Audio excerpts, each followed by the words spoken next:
나쁜 놈들이 세상을 구한다.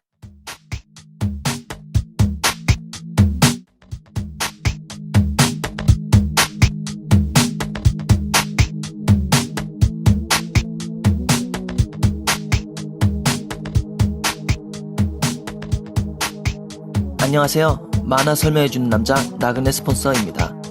오늘은 수이사이드 스쿼드, 즉 자살부대 또는 자살특공대에 관해서 얘기해볼까 합니다. 영화 개봉을 맞이해서 수이사이드 스쿼드의 역사와 등장하는 캐릭터에 대해서 짤막하게 소개해보도록 하겠습니다. 그럼 시작합니다. 잠시 시대적 설명을 드리자면 1940년대, 50년대 황금기에 들어선 당시 미국 만화 시장에 마블과 DC는 서로 경쟁하듯 다양한 캐릭터를 선보이며 실험을 합니다. 그중 캣우먼, 원더우먼, 딕 그레이슨, 캡틴 아메리카 같이 취향 저격하여 대성한 캐릭터가 있는 반면에 생각만 해도 아직 작가들을 이불킥하게 만드는 망한 캐릭터도 넘쳐났습니다.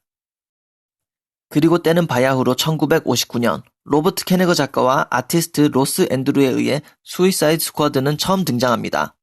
이 당시 취지는 마이너 캐릭터를 메이저 캐릭터와 함께 등장시키면서 마이너 캐릭터의 인지도를 상승시키는 것에 있었습니다.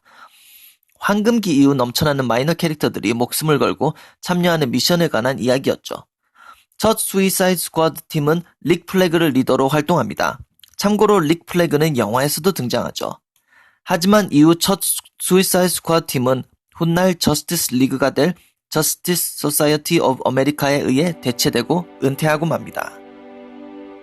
그리고 제가 좀 더 깊게 설명드리고 싶은 두 번째 수이사이드 스쿼드 팀은 1987년 존 오스트랜더 작가의 손에 만들어집니다. 이 전까지의 팀 컨셉은 단순 병사들이 위험한 미션에 도전하는 것이었다면 두 번째 팀은 정부의 협박에 의해 미션에 참여하는 악당, 즉 슈퍼빌런에 관한 이야기입니다. 지금까지와는 다른 정부의 어두운 모습을 보여주는 굉장히 신선한 주제로 시리즈의 인기는 급상승하죠. 스토리는 아멘다 월러라는 정부 요원이 슈퍼빌런들의 목에 폭탄 목걸이를 채우고 정부는 공식적으로 인정하지 않는 미션에 투입시키는 내용입니다. 아멘다 월러는 굉장히 위험한 인물로 슈퍼히어로들이 인류를 위협할 존재가 될 수 있다고 믿고 있습니다. 때문에 DC 세계에서는 그들이 인류의 위협이 될 때를 대비해서 정부 소속 초인들을 양성하고 무기로 키웁니다. 작가 존 오스트랜더의 수이사이드 스쿼드는 마이너 캐릭터를 살리는데 빛을 발합니다. 예를 들어 짐 고든의 딸이자 배트걸인 바바라 고든이 킬링 조크에서 총을 맞고 하반신이 마비가 되었을 때 많은 독자들은 이제 바바라 고든은 아무 영향력 없는 캐릭터가 되었다고 생각했습니다. 참고로 킬링 조크 스토리는 다른 영상에서 자세하게 다루도록 하겠습니다. 하지만 바바라 고든을 오라클로 등장을 시켜 메인 캐릭터로 만들어 줌으로써 비록 장애가 있더라도 충분히 해낼 수 있다는 걸 보여줍니다. 또한 당시 팀 리더였던 릭 플래그 주니어를 죽게 함으로써 언제 어떤 캐릭터든 사망할 수 있다는 긴장감을 형성합니다. 이 시리즈는 큰 인기를 거두고 1992년 막을 내립니다. 2001년 다시 수이사이드 스쿼드 팀은 등장을 하나 오리지널 컨셉으로 진행한 탓인지 큰 인기를 얻지 못하고 1년 만에 사라집니다. 하지만 포기하지 못하는 DC 임원진들은 존 스트랜더를 다시 불러 2007년 8화짜리 수이사이드 스쿼드 미니 시리즈를 맡깁니다. 여기서 오스트랜더가 목표한 것은 스토리의 전개보다는 등장하는 마이너 캐릭터들의 깊이를 더해 미니 시리즈 종료 후 각 캐릭터들이 본인만의 시리즈를 가질 수 있도록 합니다. 그리고 그 목표는 성공하여 미니 시리즈가 끝난 후 캡틴 부메랑과 같은 마이너 캐릭터들은 단독 시리즈를 진행하게 되며 다른 마이너였던 캐릭터들도 배트맨과 같은 메이저 캐릭터의 고정 캐릭터도 등장하게 되는 영광을 선사받습니다.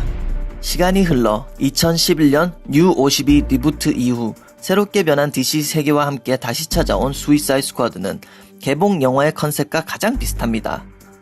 아만다 월러가 팀의 디렉터로 멤버는 블랙 스파이더, 캡틴 부메랑, 데드샷, 엘 디아블로, 제임스 고든 주니어, 킹 샤크, 할리 퀸, 언노운 솔저, 그리고 요요가 등장합니다.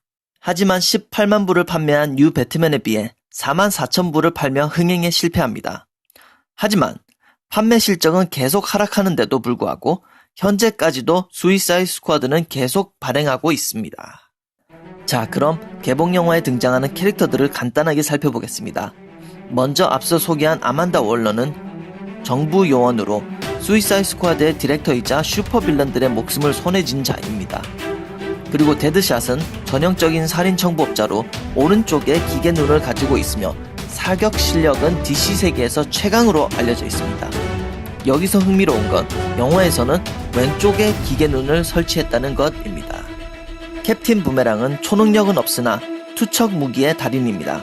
주 무기는 부메랑이며 웃으시는 분들도 계시겠지만 실제로 전투용 부메랑은 사람을 죽일 수 있습니다.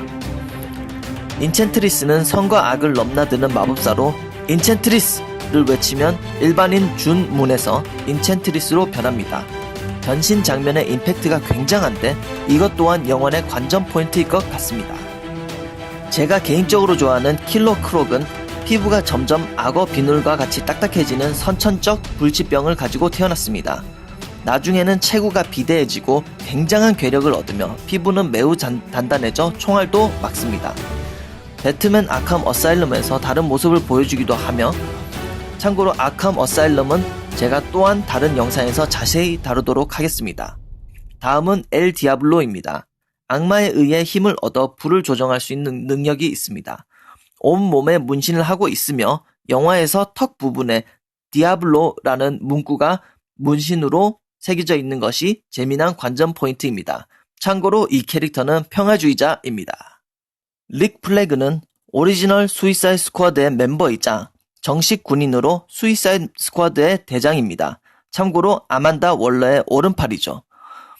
카타나는 릭 플래그의 보디가드로 소울 테이커라는 검을 무기로 사용하는데 검이 희생자의 영혼을 봉인시킵니다. 할리퀸은 아캄시의 정신병원 아캄 어사일럼의 심리 상담사로 일을 하다 조커와 만납니다. 조커의 매력에 빠져버린 할리는 조커의 연인이 되어 함께 범죄를 저지릅니다. 그리고 마지막으로